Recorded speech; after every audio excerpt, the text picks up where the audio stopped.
दोस्तों, Indian cooking में oil का बहुत ही इम्पोर्टेंट रोल होता है। इंडियन रेसिपीज़ में ऑयल का इस्तेमाल डीप फ्राई और शैलो फ्राई में बहुत ज़्यादा किया जाता है, लेकिन ढेरों बीमारियों का कारण भी ऑयल को ही माना जाता है। क्या आपने कभी सोचा है कि पुराने ज़माने के लोग कभी ऑयल से परहेज नहीं किया करते थे? हर रोज़ कुछ न कुछ त्योहारों पर या फिर पूजा पाठ के बहाने या फिर मेहमानों की आवभगत में ढेरों पकवान, मिठाइयाँ घर पर बनाई जाती थी। डीप फ्राई चीज़ें तो खूब खाया और खिलाया करते थे, लेकिन उस वक्त लोग हेल्दी रहते थे क्योंकि उस वक्त रिफाइंड ऑयल नहीं हुआ करता था। रिफाइंड ऑयल ने जब से हमारी रसोई में कब्जा किया है, तब से बीमारियां भी बढ़ने लगी हैं। रिफाइंड ऑयल कैसे बनता है? रिफाइंड ऑयल बनाने के लिए जब बीजों में से ऑयल को एक्सट्रैक्ट किया जाता है, तो उसमें हेक्सेन नामक केमिकल मिलाया जाता है।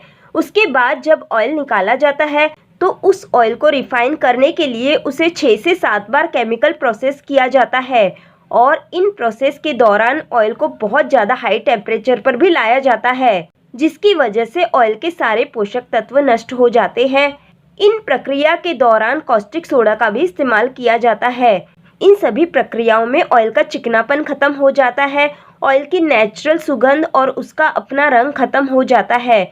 ऑयल क्रिस्टल क्लियर बनकर रेडी हो जाता है। तब उस ऑयल में आर्टिफिशियल कलर और प्रिजर्वेटिव मिलाकर पैकिंग करके आपकी रसोई तक पहुंचा दिया जाता है। आप लोगों ने टीवी पर विज्ञापन में एक नया शब्द सुना होगा, physical refined oil.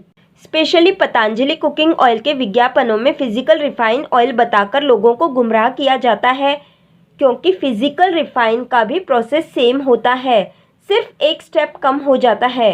Physical refined oil में भी केमिकल प्रोसेस किए जाते हैं। अगर आप किसी भी ब्रांड के कुकिंग ऑयल की पैकिंग में रिफाइंड ऑयल या फिजिकल रिफाइंड ऑयल देखें तो समझ जाना कि केमिकल प्रोसेस द्वारा निकाला गया तेल है। पुराने जमाने में ऑयल कोल्हू के बैल से वुड प्रेस मेथड द्वारा निकाला जाता था। वुड प्रेस या कोल्ड प्रेस मेथड द्वारा जब ऑयल निकाला जाता है, तो उस प्रोसेस में किसी भी तरह का केमिकल का इस्तेमाल नहीं किया जाता है और इस प्रक्रिया में ऑयल को हीट के संपर्क में भी नहीं लाया जाता है। कोल्ड प्रेस ऑयल पोषक तत्वों से भरपूर होते हैं और इन ऑयल में आर्टिफिशियल कलर या प्रिजर्वेटिव का इस्तेमाल भी नहीं होता है। कोल्ड प्रेस ऑयल में विटामिन, एंटीऑक्सीडेंट और प्रोटीन अच्छी मात्रा में होता है। ये ऑयल हमारे शरीर में आसानी से हजम हो जाते हैं क्योंकि इनका कोलेस्ट्रॉल लेवल भी लो होता है। Cold press oil weight loss और हेल्दी स्किन के लिए बेस्ट ऑप्शन है। आज मैं आप लोगों के लिए कुकिंग के लिए 2 best cold press unrefined oil के ऑप्शन लाई हूँ, ज़ीरो ब्लेंड ग्राउंडनट ऑयल और zero blend white sesame oil. इन ऑयल का इस्तेमाल मैं कर चुकी हूँ, बहुत ही बेहतरीन क्वालिटी के ऑयल हैं। आगे बढ़ने से पहले मैं आप लोगों को बताना चाहती हूँ कि मेरा ये वीडियो किसी भी कंपनी द्वारा स्पॉन्सर्ड वीडियो नहीं है। मैंने इन प्रोडक्ट को ख़रीदा है, इनका इस्तेमाल किया है, उसके बाद अपना रिव्यू शेयर कर रही हूँ। Zero blend groundnut oil. Zero blend groundnut oil cold press method द्वारा निकाला गया अनरिफाइंड ऑयल है।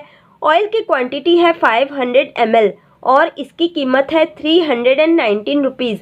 बॉटल पर मैन्युफैक्चरिंग डेट है फरवरी 2021 और एक्सपायरी डेट है जनवरी 2022। बॉटल के लेबल पर रिवॉर्ड नोट दिया गया है, जिसमें लिखा है कि अगर कोई भी इनके प्रोडक्ट में किसी भी तरह की अशुद्धि का प्रमाण देगा तो उसे इनाम के तौर पर 11,000 रुपये दिए जाएंगे। मूंगफली का तेल कुकिंग के लिए बेस्ट ऑप्शन होता है। Zero blend white sesame oil. ये सफ़ेद तिल से कोल्ड प्रेस मेथड द्वारा निकाला गया अनरिफाइंड ऑयल है। इसकी क्वांटिटी है 500 ml और इसकी कीमत है 499 रुपीज़। बॉटल पर मैन्युफैक्चरिंग डेट मेंशन है जुलाई 2021 और एक्सपायरी डेट है दिसंबर 2022।